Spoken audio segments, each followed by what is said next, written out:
Hi team, and welcome back to our Anchor Fact series on the history of India. Today we are going to talk about one of the most important themes in history, which is called globalization. What does it mean? Words that end in ization are words that describe a process of change. A couple good examples are organization and visualization. Clearly, when you organize something or enact a process of organization, you take what is messy or random and you arrange it into something manageable.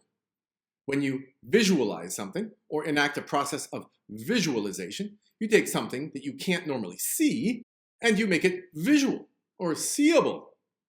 A great example of both is a timeline, such as the Anchor Fact timeline of Indian history in this series. It is both an organization and visualization of history because it shows the events in an organized and seeable way. Globalization is another ization word, and one that is very important to history. And just like organization and visualization, all you have to do to grasp its basic meaning is look at the first part of the word, in this case, global. Globalization is the process of making something global. Making what global? Basically, human life. Before globalization, human life was almost always local.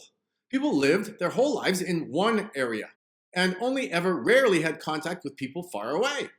Almost nobody traveled great distances, except rare merchants and conquerors. It was just too difficult. And there was too much work to do just to survive, mainly growing food, of course. Globalization changed all that.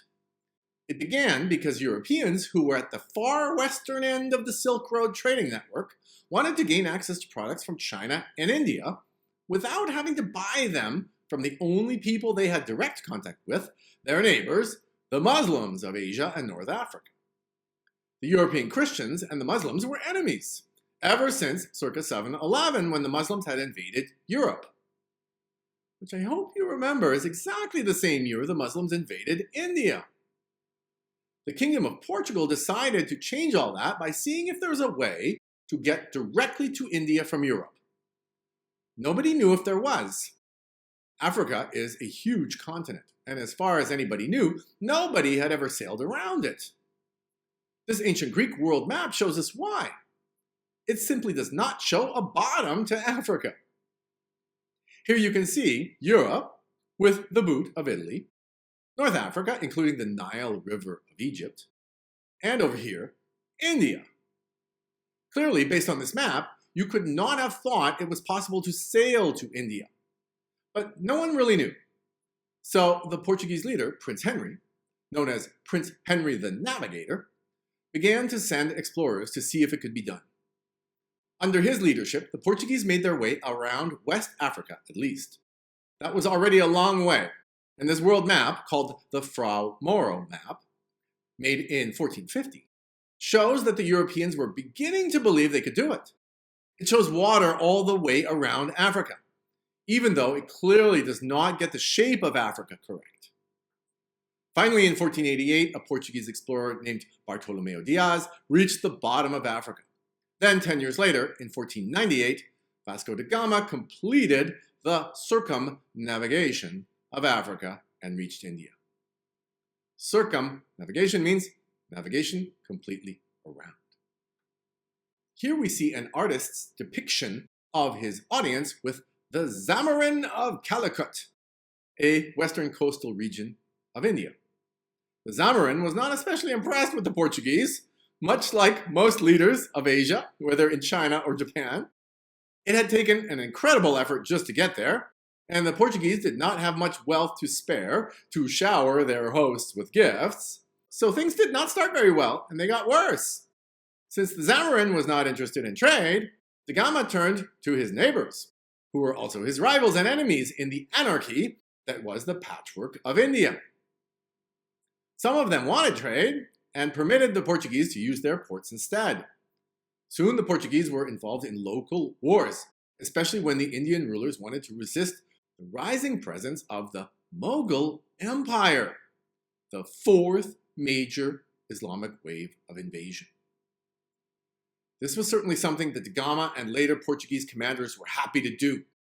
They established a navy in the Indian Ocean between India and Arabia just for that purpose. Soon, a very profitable trade was flowing between India and Europe, involving mainly spices such as pepper, ginger, and cinnamon, and also precious stones, silk, and cotton, and also Chinese and Japanese goods. Until the Portuguese arrived in China in 1513 and Japan in 1543, as we saw in those Anchor Fact stories, and then established a direct trade with those countries. Another Portuguese mariner, Pedro Alvarez Cabral, became the first European to sail to South America in 1500 on his way to India, when he was blown off course by a storm. This meant that Portugal would have colonies in Asia, Africa, and the Americas. They were the first country in history to do that. They were the forerunners of globalization, which would soon accelerate as other jealous European nations embarked on the European age of discovery and truly connected all the parts of the world to each other fully, once and for all. What was the ultimate consequence of this for India? Portugal was too small of a nation to hold on to its advantage. It was soon the bigger and more powerful nations of England and France that were competing for control. But before they could take over, India had to suffer one more Muslim invasion.